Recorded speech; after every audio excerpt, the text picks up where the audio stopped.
Nabi pun tidak mengajarkan zikir bareng-bareng. Innalillah.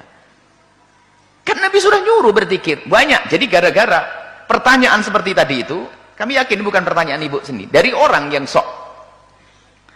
Jadi Nabi tidak coba. Pernah ada tahlilan? Pernah ada tawasulan? Terus apa lagi? Pernah ada selamatan? Dan seterusnya. Sekarang tanyakan tahlilan itu apa? Anda faham atau tidak tahlilan itu apa? Tahlilan adalah kandungan di dalamnya adalah doa. Kemudian tahlilan itu dibahas oleh para ulama, bukan Anda, bukan dia yang bertanya. Makanya orang yang mempertanyakan tentang tahlilan itu menunjukkan, mohon maaf, ketidakmengertian dia tentang ilmunya para ulama. Tahlilan itu ada judulnya khusus di dalam bab fikih, bukan tahlilan. Tahlilan itu kelihatannya spesial negeri kita ini. Tahlilan, karena ada la ilaha illallah namanya tahlilan. Sebenarnya tahlilan itu sudah masuk dalam. Makanya aneh sekali kalau orang itu mengatakan begitu. Ulama dari masa ke masa membahas masalah ihda'us tsawabi, menghadiahkan pahala kepada orang yang meninggal itu. Kadang disebut tahlilan, kadang ihda'us tsawab. Berarti dia tidak ngerti masalah ihda'us tsawab. Suruh bahas, cari judul ihda'us tsawab, menghadiahkan pahala. Bahkan orang yang sangat diagungkan oleh orang yang anti tahlil, imam mereka memperkenankan dengan terang-terangan. Memperkenankan, berarti dia seolah-olah lebih hebat dari gurunya itu. Dia orang, mohon maaf, dia perlu diobati, dia sakit. Jadi pembahasannya tahlilan bukan begitu, menghadiahkan pahala. Lah ini ada ndak? Bagaimana pendidikan yang diambil dari Nabi? Orang satu amalan tapi pahalanya untuk orang lain. Ada ndak contoh dari Nabi? Apakah Nabi mengizinkannya? Kalau sudah ulama jumhur sudah mengatakan boleh, pasti ada riwayat yang didukil dari Nabi. Ternyata mereka mendatangkan riwayat, termasuk seorang perempuan mengatakan, bapakku pernah bernadar mau haji, bagaimana, apakah boleh aku hajikan? Yang haji dia, tapi pahalanya untuk bapaknya. Sehingga yang lainnya disamakan, banyak kisah panjang. Jadi permasalahannya adalah dengan pertanyaan itu seolah-olah dia lebih tahu tentang Nabi SAW. Tahu Nabi, jadi seolah-olah hukum itu hanya diambil daripada pekerjaan Nabi, omongan Nabi saja. Jadi pemahaman ulama sudah tidak berguna lagi. Pemahaman ulama itu luas. Bagaimana ulama memahami teks satu hadis.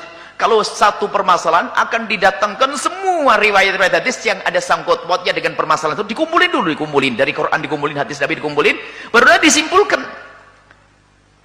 Makanya kalau orang tiba-tiba mengambil satu hadis langsung dipakai, ini bisa perang terus dengan saudaranya. Kayak ketemu tadi hadis itu, manjara izarahu